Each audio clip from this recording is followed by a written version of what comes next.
Hey guys, this is ellyonart Gaming and today we are building a stone bridge. Quick little note here before we start, this bridge will absolutely eat your entire decor limit. So I highly recommend building this in your skybox room inside the house. If you try building this outside on your main plot, this will absolutely eat your entire decor limit. So definitely keep that in mind.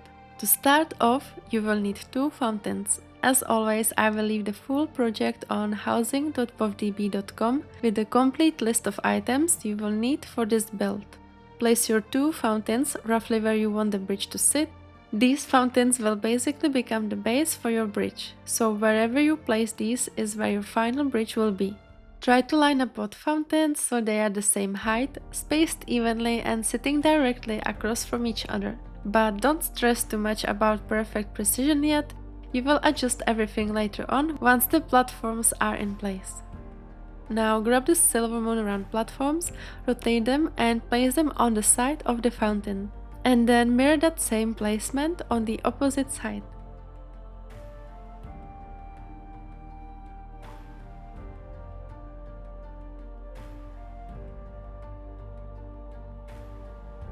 These round platforms will form the bridge walkway, the surface you will be walking over. Take your time with this part. The more carefully you align these platforms now, matching their height, rotation and spacing, the cleaner and smoother the entire bridge will look in the end. Move them around, adjust the height and just take your time until both sides match nicely.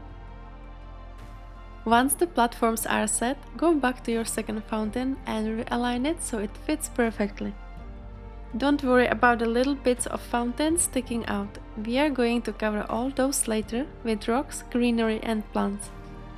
The nice thing about this type of fountain is that it already gives a bridge-like appearance. For the fencing, I'm using the Calderay stone fence and the Calderay stone fence post.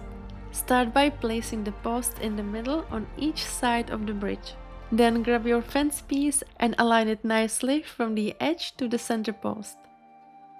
After that, take two more fence pieces and align them smoothly to the first one you just placed. You want to continue this curve until you have a round arch fencing shape. Then simply repeat the process on the other side of the bridge.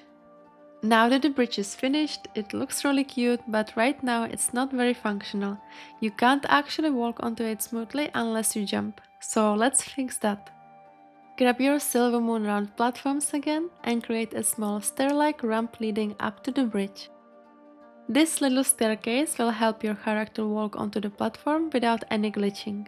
Move the platform around, adjust the height and keep testing the walk path. Walk up and down several times until your character goes over the bridge smoothly without snagging on any textures. Now that the bridge is done, let's create the river underneath it. For this, I'm using the famous circular woolen rack dyed in vortex steel. Place them underneath the bridge and extend them outwards to form your river path. How big the river's gonna be is completely up to you. It can be a narrow stream or a wider flow. I'm building a river on both sides just to make the bridge feel like it's crossing over a longer water section. Now do keep in mind that this part usually uses a lot of decor limit. So if you're trying to save space, you can absolutely skip the river entirely. But if you do want to build it, I recommend doing this whole project in your skybox room, because there you have way more decor limit available. Now once you have your river base down, you can also add a water source. This part is optional, but I wanted it to feel like the river is actually coming from somewhere. I used the razor wind fountain and rotated it until the metal parts disappeared. Once rotated, it looks like a natural spring. After you're happy with the placement, place a few more carpets underneath so the watercolor matches the rest of your river. We will also hide the fountain with some rocks. You can also use greenery or other natural decorations. And now for the fun part, the decorating. There's also this item from Monk Glass Hall from Legion that has a smaller water stream effect. You can place that in your pond to make everything feel more alive. After that, you can decorate to your heart's content. Add stones, greenery, plants and bushes, literally anything that fits your aesthetic. This part gives you a full creative freedom that makes your river feel natural and magical. I honestly wish the outdoor decor limit wasn't so small. I would love to create a long river circling around the house with a pond at the end, not just a short decorative section like this. But again, if you build this in your skybox room, you will have way more decor limit to work with, so you can go even bigger with your design. Now that we are done with the decorating, let's take a look at the final reveal.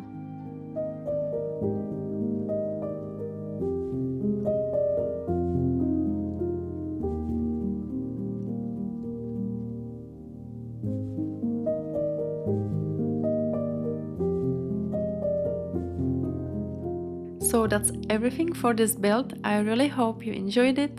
There will be more videos on bridges coming next year, probably in January. I have a ton of ideas for different types of bridges, and those upcoming ones will not be nearly as demanding in terms of decor limit, meaning you will be able to place them outdoors much easily.